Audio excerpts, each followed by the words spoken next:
ആ രാജ്യത്തെ ബോംബ് പൊട്ടിക്കാൻ ബോംബ് ഉണ്ടാക്കാൻ അറിയാം. അത് നേരെ ചൊവ്വേ ഉണ്ടാക്കാൻ അറിയത്തില്ല അവർക്ക്. മലപ്പുറത്ത് കൂടുതൽ മുസ്ലിങ്ങളാണല്ലോ, അവർക്ക് ബോംബ് നിർമ്മാണമാണല്ലോ പ്രധാന പരിപാടി.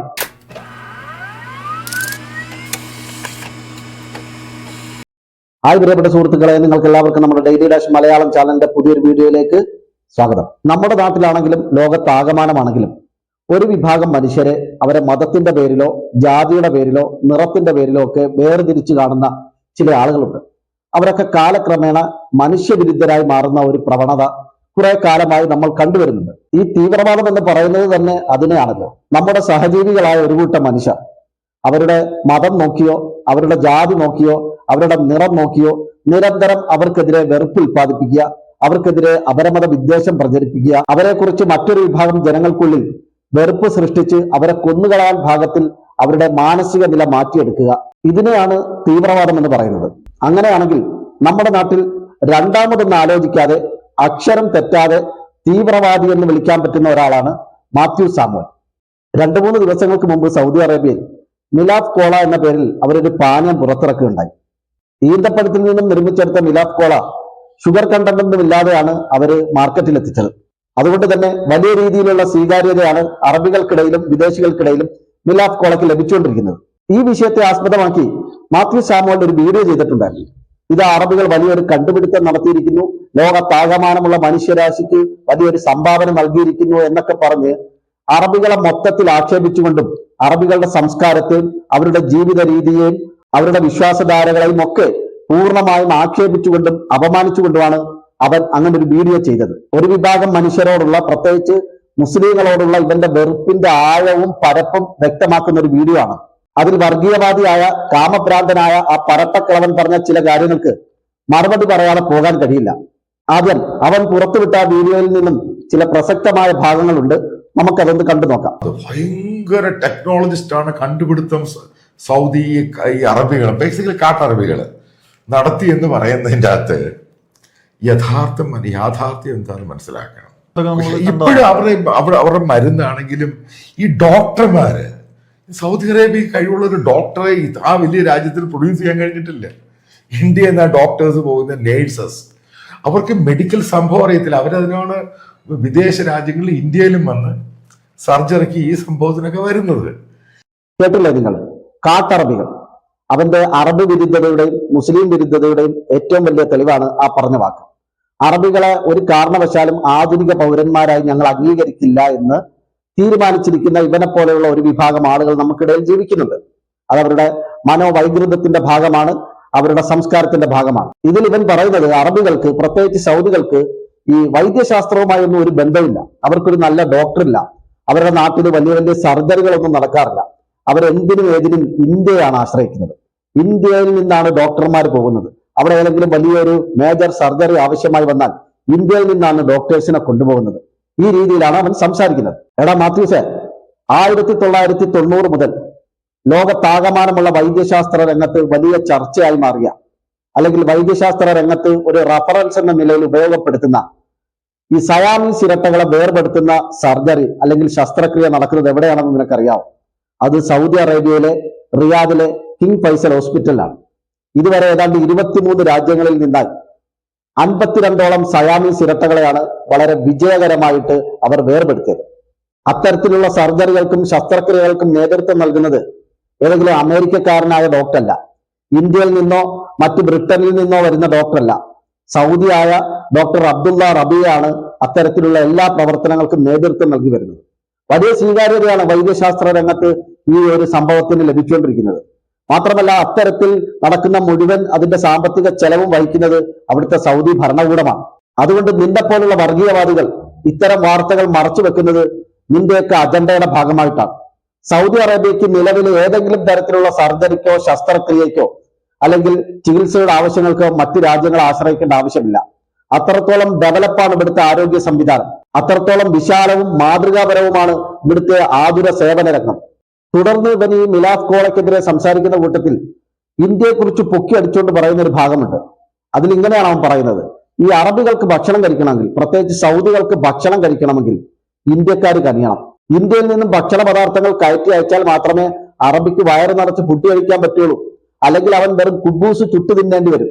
അത്രത്തോളം പരിതാപകരമാണ് സൗദിയുടെ അവസ്ഥ എന്നാണ് അവൻ സംസാരിച്ചു വെക്കുന്നത്. എടാ മാത്യൂസ്, വർഗീയവാദി, ലോകത്തെ ആഗോള പട്ടിണി സൂചികയിൽ 127 രാജ്യങ്ങളിൽ ഇന്ത്യയുടെ സ്ഥാനം എത്രയാണെന്ന് നിനക്കറിയാമോ? 105. അയൽ രാജ്യങ്ങളായിട്ടുള്ള ബംഗ്ലാദേശിനും നേപ്പാളിനും ശ്രീലങ്കയ്ക്കും പിറകെയാണ് ഇപ്പോഴും ഇന്ത്യയുടെ സ്ഥാനം. നീ സംഘികളെ സൂചിപ്പിക്കാൻ വേണ്ടി ചാനലിൽ വന്നിരുന്ന് നുണ പ്രചരിപ്പിക്കുന്നത് പോലെ അല്ല മാത്യൂസെ കാര്യങ്ങള്. നീ അമേരിക്കയിൽ വെടിവെക്കാൻ പോകുന്ന സ്ഥാനത്ത് ഇടയ്ക്ക് ഇന്ത്യയിലേക്ക് ഇറങ്ങണം. ബീഹാറിലെയും UP-യിലെയും ഗുജറാത്തിലെയും ആന്ധ്രാപ്രദേശിലെയും ആസാമിലെയും തെരുവോരങ്ങളിലൂടെ നീ നടക്കണം. പറ്റുമെങ്കിൽ ഉൾനാടൻ ഗ്രാമങ്ങളിലൂടെ നീ സഞ്ചരിക്കണം. അപ്പൊ നിനക്ക് കാണാം കാലിയായ ഇന്ത്യയുടെ വയറുകൾ, പട്ടിണി കിടക്കുന്ന ഇന്ത്യയുടെ മക്കളെ നിനക്ക് കാണാൻ പറ്റും. ലോകത്ത് കടുത്ത പട്ടിണി അനുഭവിക്കുന്ന 42 രാജ്യങ്ങളിൽ ഒരു രാജ്യം നമ്മുടെ ഇന്ത്യയാണ്. എടോ മാത്യൂസ്, ഒരു രാജ്യത്തിന്റെ വളർച്ചയും അവിടുത്തെ വികസനവും ജനങ്ങളുടെ ജീവിത നിലവാരവും ഒക്കെ ഉയരുന്നത് കണ്ടിട്ട് ആ നാട്ടിലെ ജനങ്ങളെയും അവരുടെ ഭക്ഷണ രീതിയെയും അവരുടെ സംസ്കാരത്തെയും അവരുടെ വിശ്വാസധാരയും അവരുടെ വിദ്യാഭ്യാസ കാഴ്ചപ്പാടിനെയൊക്കെ അപമാനിക്കുകയും ആക്ഷേപിക്കുകയും ചെയ്തുകൊണ്ട് ജയ് ഹിന്ദ് എന്ന് വിളിച്ചാൽ സ്വന്തം രാജ്യത്തിന്റെ വിശപ്പ് മാറില്ല മാത്യൂസെ. അപ്പം ഇന്ത്യ എന്ന് പറഞ്ഞൊരു മഹാരാജ്യം, അപ്പൊ ആ രാജ്യത്തിനകത്ത് പോരായ്മകളുണ്ട്. ലോകത്ത് എല്ലാ രാജ്യത്തും പോരായ്മകളുണ്ട്. ഇപ്പൊ അമേരിക്കയിലെ കറുത്ത വർഗ്ഗക്കാരുടെ പോരായ്മ ഉണ്ട്. അപ്പം ബേസിക്കലി മനസ്സിലാക്കേണ്ടത്, ഇതിനെപ്പറ്റി പുകഴ്ത്തി നടക്കുന്നത് മനസ്സിലാക്കേണ്ടത്, സ്വന്തമായിട്ട് കറൻസി കൗണ്ട് ചെയ്യാൻ അറിയാത്തവരാണ് അറബികൾ. നേരത്തെ ഇവർക്ക് കൾച്ചറും ഒക്കെ ഉണ്ടായിരുന്നു നേരത്തെ. അത് കഴിഞ്ഞിട്ട് ഇസ്ലാമിക സംഭവത്തിൽ പോയി എല്ലാം കൊണ്ട് തൊലച്ച് അവസാനം വഹാബിസോ സലഫിസത്തെ ആ രാജ്യത്തെ ബോംബ് ഉണ്ടാക്കാൻ അറിയാം. അത് നേരെ ചൊവ്വേ ഉണ്ടാക്കാൻ അറിയത്തില്ല ഇവർക്ക്. ഞാൻ ഈ വീഡിയോയുടെ തുടക്കത്തിൽ ഒരു കാര്യം പറഞ്ഞിരുന്നു. ഒരു വിഭാഗത്തിനോടുള്ള എതിർപ്പും ഒരു വിഭാഗത്തിനോടുള്ള വെറുപ്പും കാരണം കാലക്രമേണ മനുഷ്യവിരുദ്ധരായി തന്നെ രൂപാന്തരം മാറുന്ന ആളുകളിൽ പെട്ടവനാണ് ഈ മാത്യു സാമുവൽ എന്ന് ഞാൻ പറഞ്ഞല്ലോ. അതിന്റെ ഏറ്റവും വലിയ തെളിവാണ് ഇവന്റെ വായിൽ നിന്നും വന്ന കറുത്ത വർഗ്ഗക്കാരെന്നുള്ള വിശേഷണം. നിങ്ങൾ കേട്ടില്ലേ? ലോകത്തെ എല്ലാ രാജ്യങ്ങൾക്കും പോരായ്മയുണ്ട്. ഇന്ത്യ മഹാരാജ്യത്തിന് രാജ്യത്തിൻ്റെതായ പോരായ്മകളുണ്ട്. ഇപ്പൊ അമേരിക്കയുടെ കാര്യം എടുത്തു നോക്കൂ. അമേരിക്കയിലെ ഏറ്റവും വലിയൊരു പോരായ്മയാണ് അവിടുത്തെ കറുത്ത വർഗ്ഗക്കാർ. നോക്കൂ, മനുഷ്യന്റെ നിറം നോക്കി അവരെ അംഗീകരിക്കാനുള്ള മനപ്രയാസം. എടാ സാമോലെ, നീ കറുത്ത വർഗ്ഗക്കാര് അമേരിക്കയ്ക്ക് അപമാനമാണെങ്കിൽ, അമേരിക്കയുടെ ഏറ്റവും വലിയ പോരായ്മയാണ് കറുത്ത വർഗ്ഗക്കാരെങ്കിൽ നിന്റെ നിറം എന്താണ്? നീ ആരാണെന്നാണ് നിന്റെ വിചാരം? നീ ഏതാണ്ട് വെളുവളാതിരിക്കുന്ന മാണിക്കക്കല്ലാണെന്നാണോ നിന്റെ വിചാരം? നീയും കറുത്തവനാണ്, നീയും കറുമ്പനാണ്. മാത്യൂസെ, നിന്റെ ഉള്ളംകാലം മുതൽ ഉച്ചിത്തല വരെ നീ ഫുള്ള് കറുത്തിട്ടാണുള്ളത്. നിന്റെ താടിയിലും തലയിലും നരച്ചു നിൽക്കുന്ന രോമങ്ങൾക്ക് മാത്രമേ ഉള്ളൂ വെളുത്ത നിറം. അല്ലെങ്കിൽ നീ ഒരു കറുത്തവനാണ്, നീ ഒരു കറുമ്പനാണ്. അതിൽ നിനക്ക് എന്താണ് തർക്കം? യഥാർത്ഥ വൈറ്റ് കളറിന്റെ ഓപ്പോസിറ്റ് നിന്നെ കൊണ്ട് നിർത്തിയാൽ നിനക്ക് തന്നെ അത് മനസ്സിലാവും. അതല്ലെങ്കിൽ നീ ഇടയ്ക്ക് അമേരിക്കയിൽ വെടിവെക്കാൻ കറങ്ങുമല്ലോ, ആ സമയത്ത് അവിടെ ഇത്തരത്തിൽ ഈ കറുത്ത വർഗ്ഗക്കാർക്കെതിരെ സംഘടിക്കുന്ന കുറെ ആളുകളുണ്ട്. കറുത്ത വർഗ്ഗക്കാരൊന്നും മനുഷ്യരല്ല, അവരൊക്കെ മനുഷ്യവിരുദ്ധരാണ് എന്നുള്ള കാഴ്ചപ്പാടിൽ ജീവിക്കുന്ന കുറെ ആളുകളുണ്ട്. അവർക്കിടയിലേക്ക് നീ ഒരു ദിവസം ചെല്ലണം. അന്ന് നിന്റെ മയ്യത്തായിരിക്കും. അവന്മാരൊന്നെങ്കിൽ നിന്നെ തല്ലിക്കൊല്ലും, അവിടുന്ന് കല്ലെറിഞ്ഞ് ഓടിക്കും. കാരണം അവരെ സംബന്ധിച്ചിടത്തോളം നീ കറുത്ത വർഗ്ഗക്കാരനാണ്. അതുകൊണ്ട് മനസ്സിൽ ഇത്രത്തോളം വംശീയ ചിന്താഗതികളും വർണ്ണപെറയും കൊണ്ടു നടക്കുന്ന നിനക്ക് ആധുനിക ലോകത്ത് ഒരു മനുഷ്യൻ എന്ന ലേബലിൽ മറ്റുള്ളവരുമായി സഹജീവികളുമായി ഇടപഴകാൻ പോലുമുള്ള യോഗ്യതയില്ല.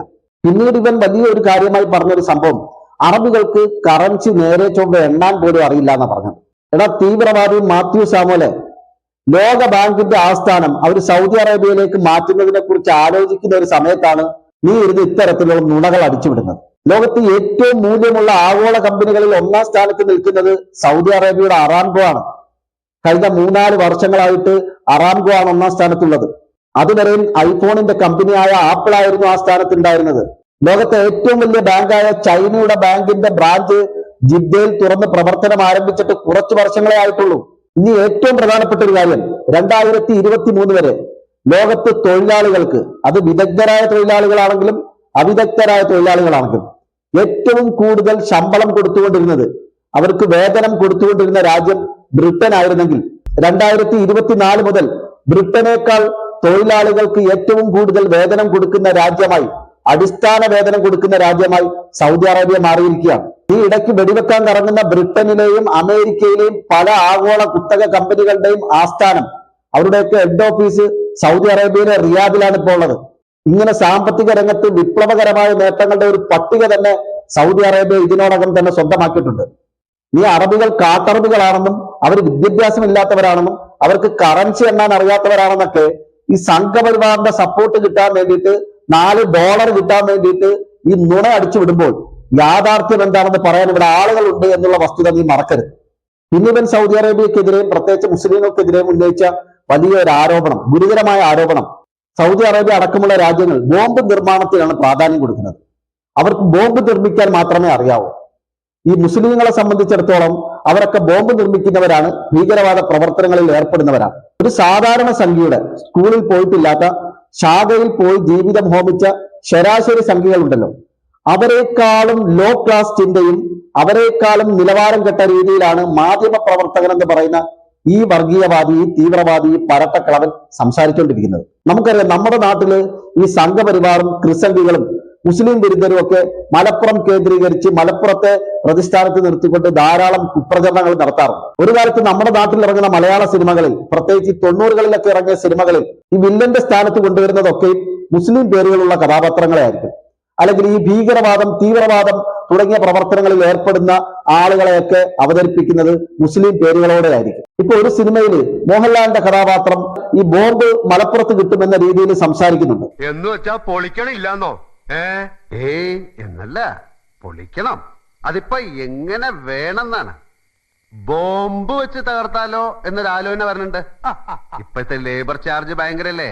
ബോംബാണെങ്കിൽ ഈസിയാണ്, മലപ്പുറത്ത് സാധനം കിട്ടും. അതെ, ബോംബാണെങ്കിൽ മലപ്പുറത്ത് കിട്ടും. മലപ്പുറത്ത് കൂടുതൽ മുസ്ലിങ്ങളാണല്ലോ, അവർക്ക് ബോംബ് നിർമ്മാണമാണല്ലോ പ്രധാന പരിപാടി. ഒരു കുടിൽ വ്യവസായം എന്ന നിലയിൽ അവർ ഓരോ വീടുകളിലും പ്രത്യേകം ഷെഡുകൾ നിർമ്മിച്ച് ഇങ്ങനെ ബോംബ് നിർമ്മിച്ച് വിൽക്കലാണല്ലോ അവരുടെ പരിപാടി.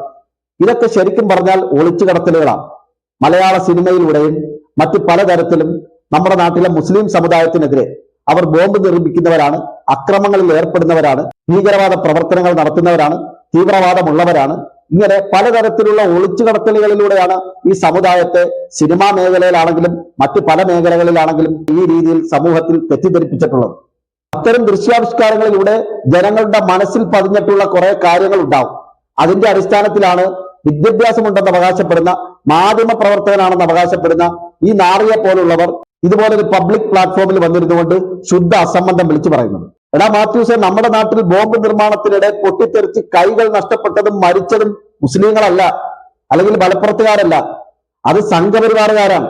കണ്ണൂരിലെ CPM-ന്റെ പ്രവർത്തകരാണ്. ബോംബ് നിർമ്മാണത്തിന് ഇടയ്ക്കിടെ മരണങ്ങൾ സംഭവിക്കുന്നത് കണ്ണൂരും സംഘപരിവാർ കേന്ദ്രങ്ങളിലുമാണ്. യാഥാർത്ഥ്യം അതാണെന്നിരിക്കെ, സത്യം അതാണെന്നിരിക്കെ, നിങ്ങളുടെ പ്രത്യേകമായ അജണ്ടയുടെ ഭാഗമായിട്ട് കേരളത്തിലെ മുസ്ലിങ്ങളെയും ലോകത്താകമാനമുള്ള മുസ്ലിങ്ങളെയും ഒക്കെ ബോംബ് നിർമ്മാതാക്കളായും ഭീകരവാദ പ്രവർത്തകരായും നിങ്ങൾ ചിത്രീകരിക്കുന്നത് നിങ്ങളുടെ അജണ്ടയുടെ ഭാഗമായിട്ടാണ്. അത്തരത്തിലുള്ള നിന്റെയൊക്കെ അജണ്ടകൾക്കും നിന്റെയൊക്കെ ഒളിച്ചു കടത്തലുകൾക്കും മുമ്പിൽ ഇവിടുത്തെ മുസ്ലിം സമുദായം തലകുനിച്ച് കുമ്പിട്ട് മിണ്ടാതെ നിൽക്കുമെന്ന് ഇനി നീ ഒന്നും വിചാരിക്കണ്ട. അതുകൊണ്ട് നീ ഇസ്ലാമിനും മുസ്ലിങ്ങൾക്കുമെതിരെ നിരന്തരം വർഗീയതയും അപരമത വിദ്വേഷവും വെറുപ്പുൽപ്പാദിപ്പിക്കുന്ന പരിപാടികളുമായി കളന്നിറങ്ങുമ്പോൾ നിന്റെ അത്തരം കൊണവധികാരങ്ങൾ കേട്ട് നിന്നെ സപ്പോർട്ട് ചെയ്ത് നീ പറയുന്ന തെമ്മാടിത്തരങ്ങളെ, നീ പ്രചരിപ്പിക്കുന്ന നുണകളെ, നീ നടത്തുന്ന അപരമത വിദ്വേഷങ്ങളെ, വെറുപ്പിനെ എല്ലാം കൃത്യമായി എടുത്തു വെച്ച് കീറിമുറിച്ച് മറുപടി തരാനും ഞങ്ങൾക്കറിയാം. ഇതിനെക്കുറിച്ചുള്ള നിങ്ങളുടെ അഭിപ്രായങ്ങൾ കമന്റുകളായി രേഖപ്പെടുത്തുക. മറ്റൊരു വീഡിയോയുമായി നമുക്ക് വീണ്ടും കാണാം. ബൈ.